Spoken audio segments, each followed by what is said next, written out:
गुजरात दंगों पर बनी बीबीसी की विवादित डॉक्यूमेंट्री को लेकर के जेएनयू में काफी ज्यादा हंगामा हुआ और डॉक्यूमेंट्री की स्क्रीनिंग को लेकर के जेएनयू कैंपस में हंगामा और पत्थरबाजी भी हुई, जिसमें कुछ स्टूडेंट्स के घायल होने की खबर मिली है। दरअसल जेएनयू प्रशासन ने इस विवादित डॉक्यूमेंट्री की स्क्रीनिंग पर रोक लगाई थी, लेकिन जो लेफ्ट विंग के स्टूडेंट्स हैं उन्होंने डॉक्यूमेंट्री की स्क्रीनिंग की कोशिश की और फिर वहां पर बवाल जो है वो मच गया।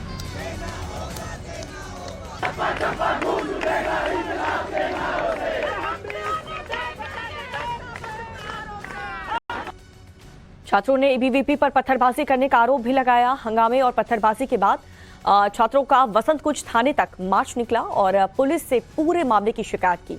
लेफ्ट विंग के स्टूडेंट्स ने करीब 25 लोगों पर एफआईआर दर्ज कराई है, जिसके बाद देर रात उनका प्रदर्शन खत्म हुआ।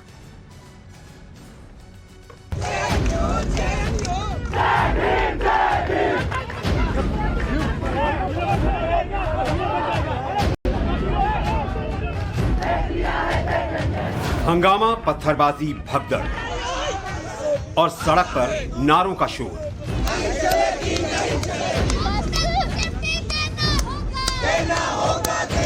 यह तस्वीर है राजधानी दिल्ली की और बवाल मचा है जवाहरलाल नेहरू यूनिवर्सिटी के कैंपस में।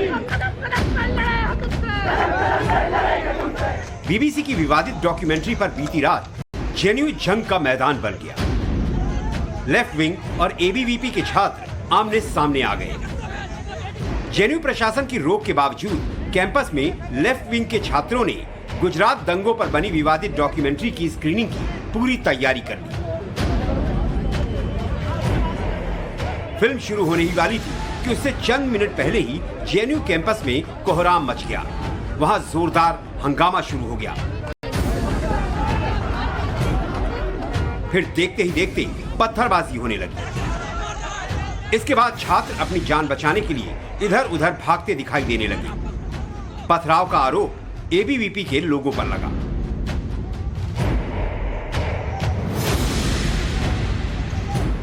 इस हंगामे से ठीक पहले जेएनयू परिसर में बिजली और इंटरनेट सेवा बंद कर दी गई। छात्रों ने आरोप लगाया कि वो डॉक्यूमेंट्री न देख सके, इसलिए यूनिवर्सिटी प्रशासन ने ऐसा किया। लेकिन इसके बाद भी लेफ्ट विंग के छात्रों ने डॉक्यूमेंट्री को देखा। क्यूआर कोड के जरिए लैपटॉप और मोबाइल फोन में डॉक्यूमेंट्री देखी गई।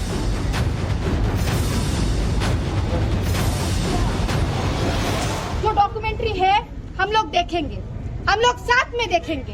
हम लोग क्यूआर जो कोड है आप सभी में बांटेंगे। हम लोग लिंक को खोलेंगे अपने फोन्स में, वो एक स्क्रीन को बंद करेंगे, हम 1000 स्क्रीन उनके सामने खोल के देखेंगे। लेफ्ट के छात्रों की ये बगावत यहीं पर शांत नहीं हुई। वो इस मामले को लेकर सड़क पर उतर आए। घटना की शिकायत दर्ज कराने के लिए उन्होंने कैंपस से लेकर वसंत कुंज थाने तक पैदल मार्च किया। इस दौरान उन्होंने जमकर नारेबाजी की।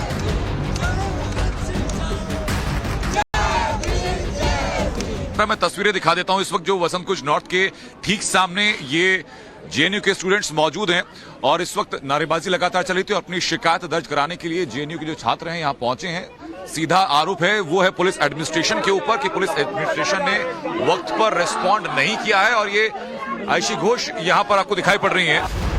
प्रदर्शनकारी छात्रों का गुस्सा 7वें आसमान पर था।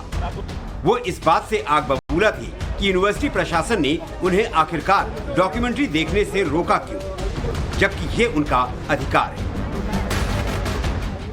ये कैंपस एक तो स्टूडेंट्स का राइट जो एडमिनिस्ट्रेशन है वो तो कहीं छीन नहीं सकता।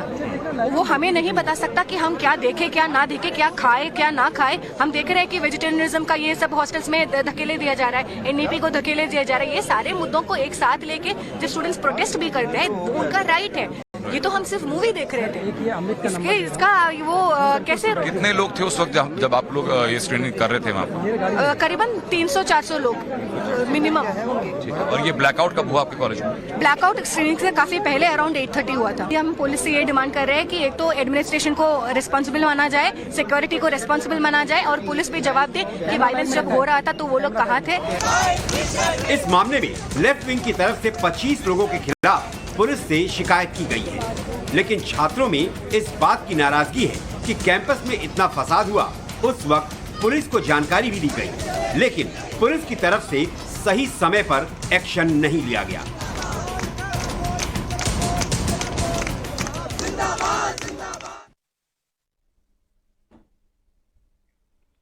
और कुछ दिन पहले जेएनयू प्रशासन ने बीबीसी की डॉक्यूमेंट्री को कैंपस में बैन किया था, लेकिन जेएनयू छात्र संघ ने ऐलान कर दिया कि वो अपनी तरफ से छात्रों के लिए डॉक्यूमेंट्री की स्क्रीनिंग करेगा।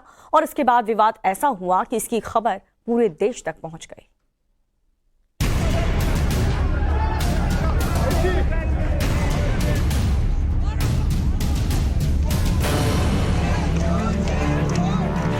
जेएनयू कैंपस में गुजरात दंगों पर बनी जिस विवादित डॉक्यूमेंट्री की स्क्रीनिंग पर संग्राम छिड़ा, उस पर चंद रोज पहले ही केंद्र सरकार की तरफ से बैन लगाया जा चुका था। सरकार ने डॉक्यूमेंट्री शेयर करने वाले ट्वीट तक ब्लॉक करवा दिए। जेएनयू प्रशासन ने चेतावनी दी थी कि अगर कैंपस में डॉक्यूमेंट्री दिखाई गई तो अनुशासनात्मक कार्रवाई की जाएगी, लेकिन जेएनयू के लेफ्ट विंग ने इस बात की जरा भी परवाह नहीं की और स्क्रीनिंग का फैसला कर लिया।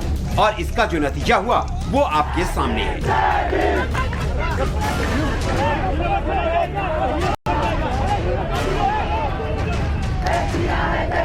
हमारे देश में बीबीसी के जिस प्रोपेगेंडा वाली डॉक्यूमेंट्री पर इतना बवाल मचा हुआ है, जरा अब उसकी सच्चाई भी जान लीजिए। ब्रिटेन के एक सांसद हैं रामी रेंजर। उन्होंने बीबीसी के डायरेक्टर टिम डेवी को लेटर लिख दिया और यहाँ तक कह दिया कि डॉक्यूमेंट्री बनाने वाले बीबीसी प्रोड्यूसर में विजन, सामान्य ज्ञान और समझ की कमी है। बीबीसी डॉक्यूमेंट्री असंवेदनशील, एक तरफा है। ये डॉक्यूमेंट्री दुनिया के सबसे बड़े लोकतंत्र में 2 बार चुने गए प्रधानमंत्री का अपमान है। डॉक्यूमेंट्री भारतीय संसद, सुप्रीम कोर्ट का अपमान करने वाली है, क्योंकि कड़ी जांच के बाद नरेंद्र मोदी गुजरात दंगा केस से बरी हुए हैं। पीएम मोदी की दंगों में कोई संलिप्तता नहीं पाई गई है। बीबीसी की डॉक्यूमेंट्री ने ब्रिटेन में रहने वाले हिंदू और मुस्लिमों के पुराने घावों पर नमक छिड़कने का काम किया है। देखा आपने, ये उस देश के सांसद का बयान है जिस देश में गुजरात दंगों पर एक तरफा डॉक्यूमेंट्री बनी। यही नहीं, दुनिया के सबसे शक्तिशाली देश अमेरिका ने भी डॉक्यूमेंट्री को खारिज कर दिया। अमेरिकी विदेश मंत्रालय के प्रवक्ता नेड प्राइस ने एक पाकिस्तानी पत्रकार के सवाल का जवाब देते हुए कहा कि आप जिस डॉक्यूमेंट्री का जिक्र कर रहे हैं, मुझे उसके बारे में जानकारी नहीं है। हालांकि मुझे उन साझा मूल्यों के बारे में जानकारी जरूर है जो भारत और अमेरिका को 2 संपन्न और जीवंत लोकतंत्र बनाते हैं। जब ये देश गुजरात दंगों पर बनी डॉक्यूमेंट्री को सिरे से खारिज कर रहा है, तो फिर हमारे देश में इस पर इतनी हाय तौबा क्यों मची हुई है? क्यों इस झूठी डॉक्यूमेंट्री के दीवानों को ये बात समझ नहीं आ रही है कि ये बीबीसी का देश विरोधी प्रोपेगेंडा है? डॉक्यूमेंट्री को दिखाकर सांप्रदायिक सद्भाव को खराब करने की एक सोची समझी साजिश है। मोहित ओम और प्रियांक त्रिपाठी के साथ अनंत त्यागी, टाइम्स नाउ नवभारत, दिल्ली।